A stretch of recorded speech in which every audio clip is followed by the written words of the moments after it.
Hey, everybody, welcome back to the show. Really excited to have my buddy Brant Phillips on today. We're going to talk about his transition from being a fix and flipper, flipping hundreds of houses into affordable housing.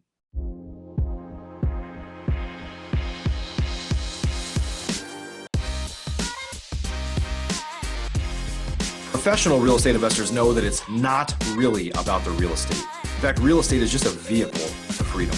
A group of over 100 of the nation's leading real estate investors from across the country meet several times a year at the Investor Fuel Real Estate Mastermind to share ideas on how to strengthen each other's businesses, but also to come together as friends and build more fulfilling lives for all of those around us. On today's show, we're going to continue our conversation of fueling our businesses and fueling our lives. I'm glad you're here.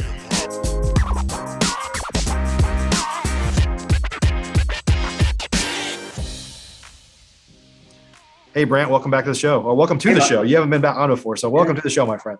Hey, Mike, thanks for having me on. Really looking forward to it. Yeah, glad to see you. And it's always good to have a fellow Texan on. You're just down the road. Of course, for folks that don't live in Texas, they may not realize that Dallas and Houston are actually about 5 hours apart, but just down the road, as we like to say, I guess, huh? That's right. Hey, man, you and I started largely the same way, lots of rehabbing, and then you've kind of transitioned into more of kind of affordable housing, mobile homes, mobile home parks, some development stuff we're going to talk about today. Before we jump into that, just tell everybody your backstory a little bit. Tell us about kind of how you got started in the space. Yeah, I got started in real estate because, like a lot of people, I absolutely hated my job. You know, it's 7 years in law enforcement, and that wasn't bad. And then I went into corporate America, and I hated it day one. So I said, I got to figure out something to do, you know. So like a lot of people read Rich Dad, Poor Dad, a few other books. And I just dove in. You know, my wife and I were pretty much broke when I got started, also like a lot of people in real estate. Yeah. And we had no money, but I read and saw books about you can do real estate with no money down. That was pretty compelling to me. So I actually used a credit card to buy a rental property. My first one when I got started, this was in 2007. Bought 10 more that year, 10 the next year with partnerships, went full time in 2009, and kind of the rest is history. We've gone on to do hundreds of deals. You name it, I've probably done it in the world of real estate, especially single family, flipping, renting, owner financing, all that kind of stuff. Yeah. But yeah, that's kind of the quick bio. Yeah. And I know part of your story here. So you got to a point to where you're stacking up rentals, and then you start realizing how much you hate rentals, or you start kind of you like the idea of passive income, but you're like, surely there's an easier way than this. I mean, that's part of your story, right? Yeah. And I got up to about 50 rentals relatively quick, and had hired my first assistant. I had a construction manager, but I hired an assistant just to manage my properties. And I didn't like them, to be honest with you. You know, this whole idea of passive income, it wasn't that way for me. Maybe it is for others. But even if I wasn't taking the calls or dealing with any of that kind of stuff, I was still writing the checks, and I was still having to deal with even the stress of just some stressful situations. So, you know, I'm not dumb. Like, I realized like the benefits of having rental property. So I've held on to a lot of them. I still do to this day, but it never excited me. Right. And I'm a big energy guy. I like to wake up in the morning when I'm doing things like this podcast with you, or I'm flipping houses or doing deals. I like to actually enjoy that, you know? Right. And so I just kind of said, you know what, I'm going to keep this amount of rentals for wealth, long-term wealth and stuff like that. But not for me. That's how I kind of discovered owner financing that way. And I absolutely love owner financing. So we do a lot more of those these days. But I just realized, I'm not a landlord kind of guy where I'm going to go get a couple hundred rentals. I did have that goal for a while. I'm like, it's not me. So kind of focused on the flipping owner financing stuff, kind of just fell into that. Not fell into it, but that was kind of my focus for many, many years. Yeah. As you know, I've moved a lot more into multifamily over the past couple of years and doing some huge deals there, just to move the needle faster and further, but we do have a single family portfolio. And a couple of years ago, I thought about, I'm just going to owner finance all these off, and we don't even manage them ourselves, and they're still kind of a pain. but the appreciation, which I never really expected here in Texas, has Right. been so amazing over the last few years. I was like, and I just think the dollar is just being destroyed. So I was Yeah. like, man, if this keeps going in this direction, like I feel like I need to hang on for that reason alone, Yeah. No, it's a good move. Definitely Yeah, good move. but who knows? What it's easy to look back and say what's happened over the last 8 or 10 years. Like, what will we look back in 8 or 10 years and think, like, who knows? Yeah. Absolutely. So you started doing more stuff with mobile homes. So talk a little bit about kind of why affordable housing makes sense. I mean, I know some of your beliefs, but kind of share why you moved in that direction, I guess. Well, you kind of touched on it, the dollar's being destroyed. Yeah. And, one thing that I have always enjoyed, with my business and fixing and flipping homes, and even we have, not to knock all tenants. I mean, we've got some wonderful tenants, the tenants been in the homes 10 plus years and very little trouble for us. But you want to feel like you're really helping people and serving others when you're doing your business and being profitable. And one of the big things, in America is living the American dream of having that, 3-bedroom, 2-bathroom home in a nice, clean community. And that dream is there's a gap from those who are actually going to be able to obtain it now, right? Like investors are developing entire subdivisions of rental property, right? And it's not going to be home ownership. And like I kind of mentioned, I love the owner finance model, not necessarily the rental model, right? Because we know who takes better care of our property, an owner versus a renter. Yep. Where are your expenses higher with renters versus with owners? So that was kind of one of the things always stuck out with me. And now where we're at today, that gap is just widening and widening. And the dream of, the 322 with, brick home in the suburbs, let's just be honest, lower middle class, even some middle class, they're not going to be able to afford it. I've been told and read that in Houston, probably same in Dallas, median price housing is going to be 450, 500, maybe in the 5-6 years from now. Yep. So you probably should hold on to those rentals, so that's one thing about it, but that's where this idea of mobile homes and manufactured housing kind of came to me a few years ago, and it didn't really come to me. I had a friend, I don't know if you want to talk about that now or not, but had a buddy who was doing that. Do you want me to talk about that now? Or Sure, you can share whatever you want, man. I think I'm jumping ahead a little bit. No, you're good. But a part of this also, Mike, that is why it's really such a focus of mine is when I mentioned I've done it all, I went through this brief period of time where I'm like, hey, I think it'd be a lot of fun to go flip $1 million houses, So I went and did that for a while, and none of them were $1 million. They were like, $500,000 to $800,000. And this is going back into 2014, 2015 time. Well, for those of you watching this in Houston, you may have remember whenever oil crashed back then. And so that was like 50% of the over $500,000 market in Houston. So we were building some of these homes, we were flipping some of them, and none of them were selling. It was like my most painful time in real estate. And I'm like, I don't think this is very sustainable when you have one exit strategy and it ain't working. Yeah. Right. So I ended up like holding some of those rentals, negative cash, like very negative cash flow for a while and things like that. So I decided, not my game. I'm going to focus on something that's sustainable and things I can rent, flip, owner finance, wholesale. And so I kind of really focused on affordable housing many years ago. Yeah. What's amazing? I heard an interesting fact a while back and this kind of blew my mind, that this is what the person said. I haven't validated this, but I talked to a couple people and they said, yeah, it's true, that about 10% of the households in America are mobile homes. 10%. That's a really high. I mean, it blew my mind when I heard of that. But, when you start to realize, and, a lot of people, there's not many mobile homes around me, for example, but there's pockets of Dallas that all of a sudden we drive by and there's just like a sea of them, So I guess maybe it's true. And then I know, like, whenever I go out and, if you're out in a little more rural areas, they're everywhere, right? Yeah, for sure. Yeah. Yeah. So it's a big market.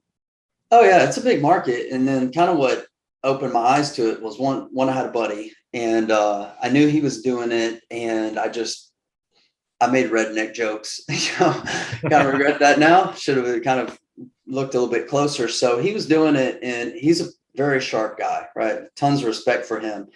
And after 2 or 3 years of talking to him on occasion, him still doing it, I was like, dude, what are you doing? What do your numbers look like? And I had like my stereotypes and stigmas and things like that. And he started telling me about a few of his deals. And I'm like, that sounds pretty good, And so I dug a little bit deeper, and there were really two things that caught my attention. Number one was, learning about Warren Buffett being in the manufactured housing space with Clayton Homes, and then also with 21st Century Mortgage, which is the largest financier of mobile homes. And so that I'm like, all right, if Warren's playing in this space, there's probably something there. Yeah. And then the bigger thing to me was I learned about Sam Zell. And Sam Zell, in this story really caught my attention, was like back in the 80s, they were acquiring some company, like tens of millions or hundreds of millions of dollars, I don't know. And one of the holdings of the company was a mobile home park. So he told one of his guys, he's like, go out there, fly out there, take a look at this thing, figure out what we got to do to get rid of it. So the guy goes out, he comes back, and he's like, you're not going to believe this. And he's like, it's worse than we thought. And he's like, no, I've never seen anything like it. It's like an ATM machine, it's printing cash. So long story short, they kept it and this is in the mid 80s. So since that time, they created their fund or did whatever they did. They have about something like 160,000 mobile home park lots across the country. Wow. So they're by far, the largest holder of mobile home parks. And that was, a big endorsement. But here's the bigger thing. This is when I read this, and I'm like, all right, I'm just going to do this and see what my experience is. So over the years, they've sold off about half of their portfolio: commercial, apartments, storage, skyscrapers. They've owned malls, you name it. They've sold off about half of other types of commercial properties. They've never sold a mobile home park. Oh, wow. And I was like, I just got to do this. So, so that's where I kind of just dove in. That's where I dove in a few years ago. I'm like, all right, let me, try this out and test it out. And, we're under contract now on our 4th mobile home park, and talking to, SEC attorneys right now about, going down the path of creating a fund so we can really scale it. Oh, cool. Yeah. Keep me posted, my friend. I'd be interested in that. It's interesting. When you talk about affordable housing, I just talked to my property manager today, who he himself owns, like, I don't know. He has some multifamily too, but I think he has like maybe 1,000 single family doors in the Dallas area. So he's a pretty big investor himself. And he's like, we were talking about some of our properties, and he's like, yeah, we're getting in Louisville, which is close to the area that I live in, which is, a lot of 60s and 70s built stuff, early 80s maybe. But for a 1,200 square foot house that we used to buy those things for like 40 grand and rehab them and sell them for like 100, 110, he's like, yeah, we're getting like $2,000 a month. Yeah. For rent for 1,200 square feet. And I was like, oh my God, like it's changed dramatically, Yeah. It's going to be 3,000 before we know it, because apartments are $1,500-1,800 for something that's not that nice. Right. Or certainly not that big. Yeah. Yeah. Sure. Awesome, man. Well, so let's talk about so you talk about mobile homes, and then I know you're doing some development now. So developing and putting manufactured homes on new developments. Like, talk a little bit about, how you got into that and what that's all about. Yeah. So the deal we just closed on, we were looking for land, potentially develop a mobile home park is really what we're looking for. And how that kind of came about was we found this patch of land. It's 100 acres, just kind of ideal for a subdivision. City and county wasn't so crazy about a mobile home park going there.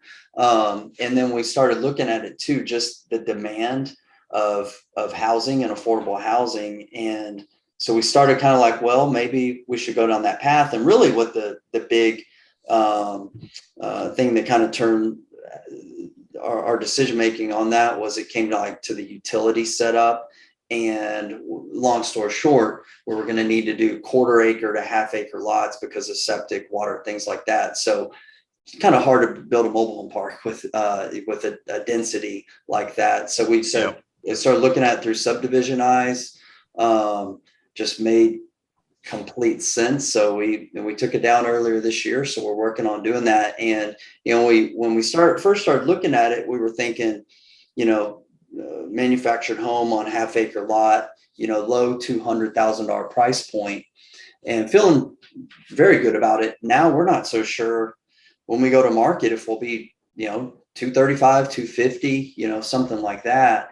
And I remember talking to some people when we first had the idea, like, you're crazy, mobile homes on land, they're not going to sell for that. And I'm like, here's a bunch of comps, and they're not brand new and they're not that nice, that are in pushing that price point now. So we're feeling good about it. I know the market could change, but once again, I'm just like, I like to have, multiple exit strategies and things like that. I'm like, if the market changes, then we'll owner finance some, or we'll sell some to investors, or we'll just lease some if we had to. So we've got all these exit strategies, but we're really just going to build a subdivision. Everything's, Fannie Mae financeable, FHA financeable, and put about 140 or so homes out there and just get them sold. Yeah. And interestingly enough, it's my belief, like if the market shifts, they're probably shifting more into your direction. Honestly, I mean, it's not like somebody that there's just a lot, like you said, the market's increased so much that people might shift into your direction instead of away from it. Because when you're at the, like, how much lower are you going to go, right? I mean, at this point. Exactly.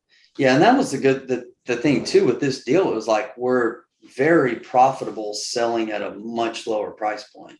Right. So you've got some cushion there. Yeah. But we're really, I mean, the way things are going, like I said, I mean, there's a housing shortage.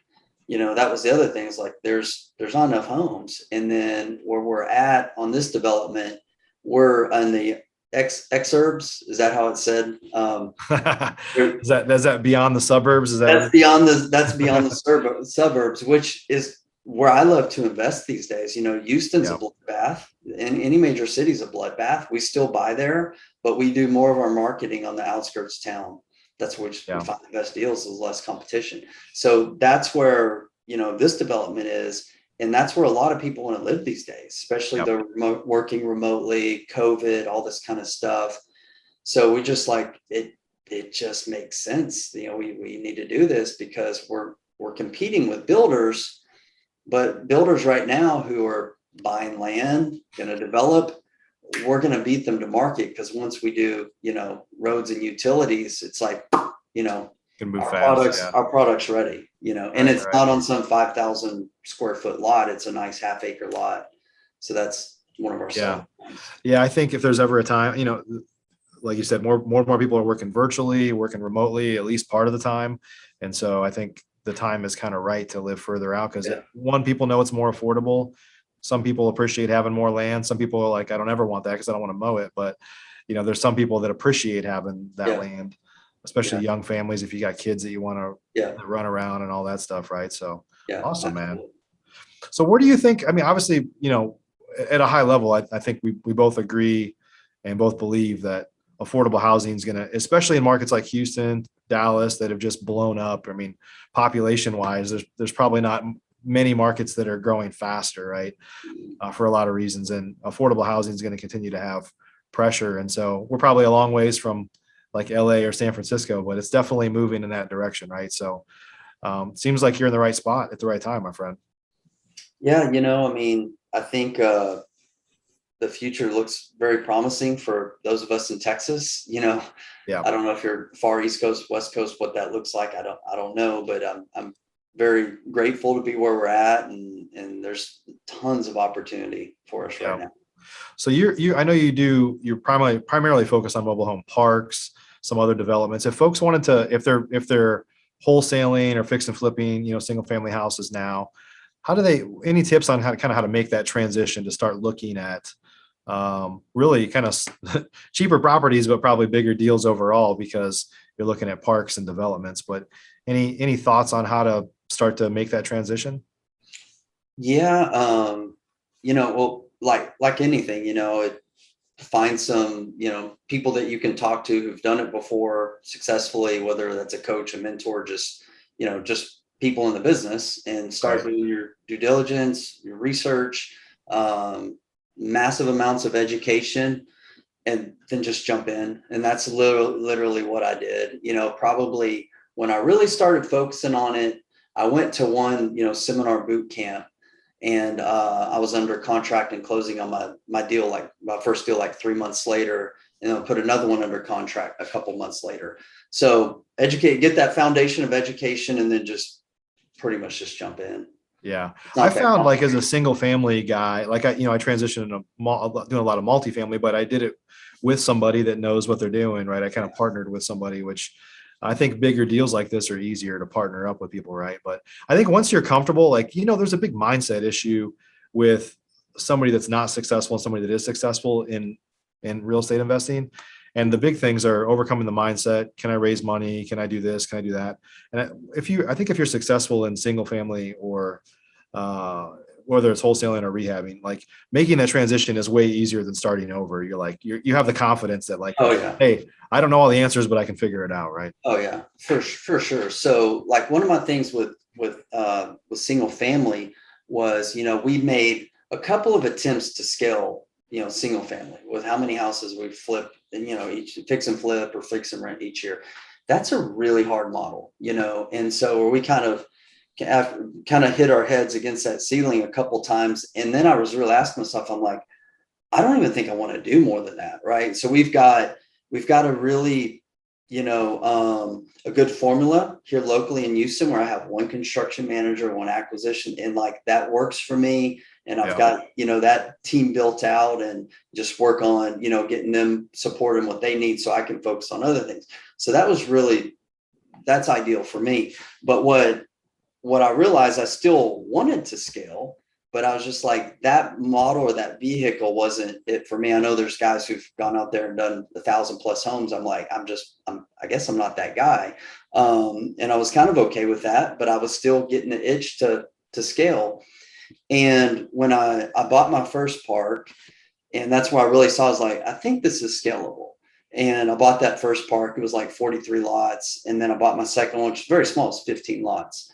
But, at the end of the year, after getting in it, getting them, kind of situated or whatnot, we're reviewing our taxes and stuff like that at the end of the year. And it's like, right then we were holding about 65 single family homes. So just looking at like, however many tax checks get written, because some properties have 3 or 4 tax bills. So it's like 100 and some odd tax bills and insurance checks and all that. I'm like, oh, my parks, it was almost the same amount. And that's where it really got me, like, oh, 68 lots, 2 checks, versus 65 homes. It was like 100 and something.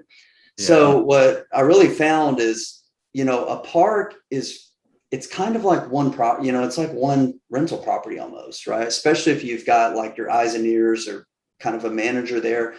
A park is really like one property. And so, that's where ever since then, I'm like, yeah, this is where I'm going to scale at. It was everything I learned in the single family, all that knowledge was transferable, especially because I don't like to own any of the mobile homes. So I was able to utilize, what I've learned with owner financing there, what I've learned as being a landlord with lot rents, things like that, giving them, clean and safe communities. Before I would give them very nice, clean and safe housing. Now it's a community, right? We take care of the roads, the utilities. So a lot of that information, it was transferable. So I don't think if somebody's wanting to make that transition, it's not that difficult. Honestly, it's maybe easier in a lot of ways. Yeah. Yeah. Awesome. Awesome. Well, Brant, you've been in Investor Fuel for a little while now. Would you mind just kind of sharing your experience, like maybe a little quick testimonial on your experience with Investor Fuel so far, the Mastermind? Oh man, it's been great.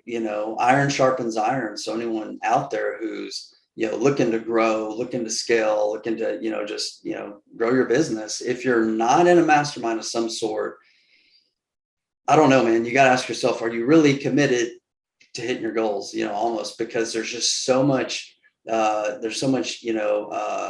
information, ideas, insights, trends that you're probably not going to catch if you're flying solo. right? And so, yeah, Investor Fuel's been great. A lot of great connections, a lot of great ideas. Helped a couple guys in there also, well, with mobile home parks, as a matter of fact. And it's been great. A guy, Jimmy, earlier this week, he's like, hey, man, he's in Oklahoma. Text me, he's like, hey, here's a possible deal in Houston. Take a look at it. So there's a lot of stuff like that going on. Yeah, that's awesome. Awesome. We're glad you're a part of it. Thanks for that. So if folks want to learn more about what you've got going on or connect with you in some way, where should they go? Yeah, BrantPhillips.com or social media. I'm out there. I'm out in the social media spheres. So yeah, BrantPhillips.com is the easiest way.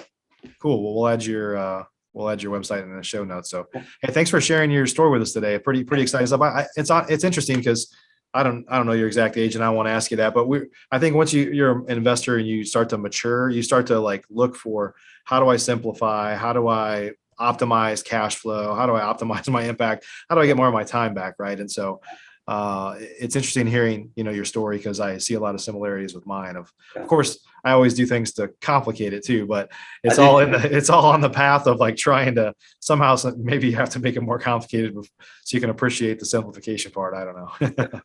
No, likewise. My wife asked me a lot, why are you going to do that again? Yeah. I thought you were going to simplify. It's like, yeah, well, cool, man. Well, hey, appreciate your time. Thanks for sharing your story with us today. Yeah, appreciate it. Awesome. And everybody, if you haven't yet checked out Investor Fuel, just go to investorfuel.com. You can learn more about our amazing mastermind. We've got just an amazing family of investors from coast to coast that are sharing knowledge and learning and growing together. And we'd love to talk to you about it. Investorfuel.com. Other than that, see you on the next episode. Take care. Are you an active real estate investor? If so, and you want to latch on to the power of surrounding yourself with over 100 of the nation's leading real estate investors, all committed to building stronger businesses and living richer, fuller lives, you should jump on a call with us to learn more about Investor Fuel. Simply visit investorfuel.com to get started.